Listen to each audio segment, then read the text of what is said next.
Answers sometimes feel so good to receive, don't they? You have been working and searching for so long, and then, it's there. They can bring us calmness and peace, clarity and comfort, or joy and a sense of satisfaction. It's the pursuit for answers that can sometimes get frustrating and just frankly exhausting.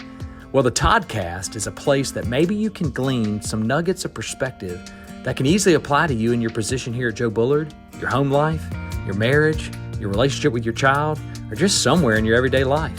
Remember, as our friend Andy Andrews says, the quality of your answers are only determined by the quality of your questions. Come alongside Todd and I as we explore topics that might not be what you're expecting.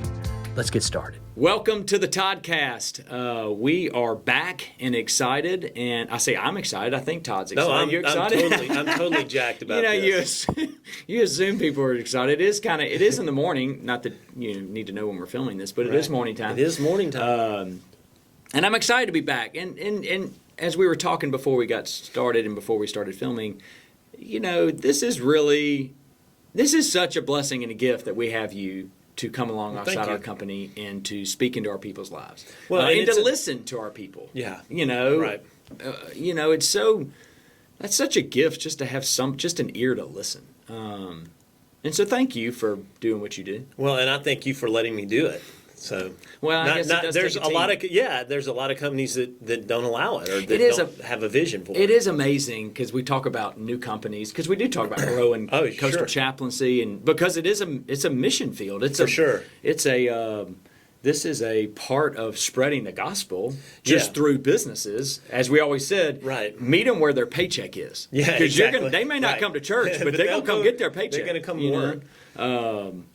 So, we don't really talk about that side of it, but this is a mission that we're on to spread the gospel through our city, through our community, through our region, and ultimately throughout the country.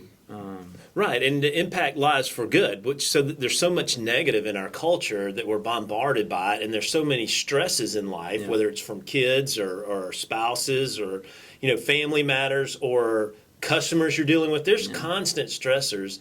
And so just having a chaplain in your business kind of is a release valve to decompress or to talk through issues because life is throwing you all sorts of stuff. So it's just nice to be able to bring a little goodness. Yeah, so. I'm excited. I'm excited about this year, 2025, for sure, to continue to spread that in ways. So that's awesome, just being a small part of it. So thank you for what you do. Thank you for being part of it. Thanks. And I'm glad that you're able to come here. Yes. So, there's a lot of things I would cut. This ain't one of them. So I'd have to get really bad.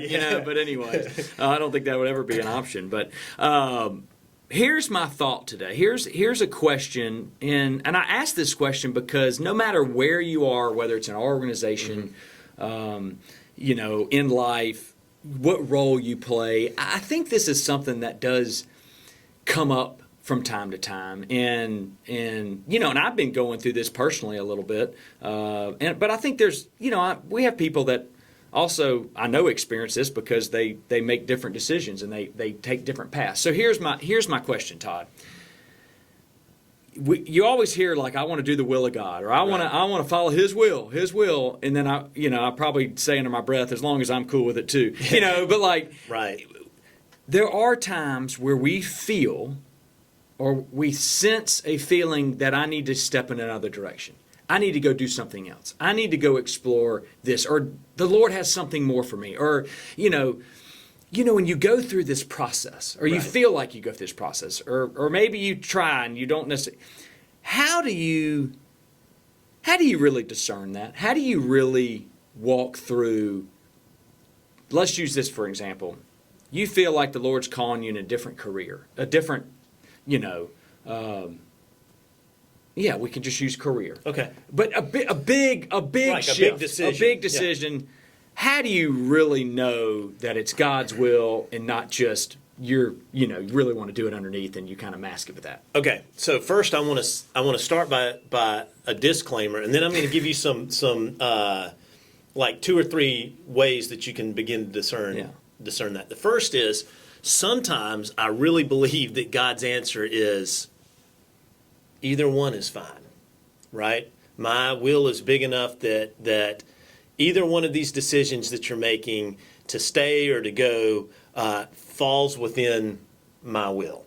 And Makes sense. And I think sometimes we don't realize that. Like, we convince ourselves it's one or the other. yeah, it's one or the other. And sometimes God's like, you know what? This is on you. I mean, you've got this, and I'm going to be with you through the middle of it. And this is straying off a little bit, but he already knows what you're going to decide anyway. But anyway, so for sure. So that's the disclaimer. I think sometimes we put so much pressure on ourselves that I've got to make the right decision, and sometimes if you're not getting clarity, it's because it's like either one of these is good. Right. That's a great point. That's a great point. I've had that conversation with my kids multiple times. Like, are you getting a sense of it? No, I just can't make a decision. I'm like, then I think maybe God might be telling you both of these are good choices, and I've got you either way. Yeah. So having said that, let me give you a few ways to discern God's will. I think first and foremost, prayer is key. And here's the problem, though, with prayer. We often tell God, we want you to tell us, God, what that decision should be. And we do a lot of talking to God, but we don't do a lot of listening in prayer. And so, God, I need you to help me with this. And we're just rambling, and we never take a breath in our prayer time to just really pause and be quiet and let God speak. And some people will ask, well, how do you know if God's speaking? Well, you don't know if you're always talking and not listening. But that brings up the point that I think God speaks to us sometimes in stillness and quietness. Sometimes there will be a thought that crosses your mind when you just settle down and you're like, God, please show me the direction, and you just stop and listen. Sometimes there's that kind of thought that chases through. Mm-hmm. The second thing is sometimes he speaks to us through Scripture. Like, we open up Scripture and there's something in there that just trips the decision-making process. I got a buddy that can read the passages of Scripture that led him to making a change one of these. Okay. Yeah. All right. And then sometimes it's God puts people in our lives that will say something to us, and we're like, oh, gosh, okay, I hadn't thought about it that way. And then sometimes God speaks to me through music. So if I'm listening to a worship song, or if I'm listening to something, I mean, it doesn't have to be. Sometimes I'm listening to classic, rock or something, and I'm serious. There are times where I've had a God moment in the middle of those, because some artists are Christians. Bob Dylan is evangelist. Yeah. So there's sometimes God speaks to me through that. So I think there are 100 ways that God speaks to us if we just stop and listen. So then the other thing that I think is helpful in discerning God's will are signposts. So go back in your life and think, how has God led me thus far? Right? Mm-hmm. So I know I can go back and I can say, I know God put me here. And I know God had me experience this. And I know God led me to this point. So there's kind of these signposts, these watershed events in your life. And you can go back to that and say, okay, is this one of those events? Like, is this a split in the road that looks like those others that I've experienced? And this new direction I'm going to, does it follow this kind of course that God has set for me so far? So, like, if he's leading me one way and then all of a sudden I'm way over here, that might not be God's will, because it's normally not that big of a leap. Does that make sense? Makes sense, for sure. So I think all of those are ways that we can begin to discern God's will, and seek wise counsel. Someone that you trust, someone who has poured into your life, someone who has wisdom, someone who you trust their opinion and their ability to listen to God. Yeah, that's good stuff. Yeah. I mean, I just think this is something that comes up in our lives, no matter where you are in life, no matter what you're really doing.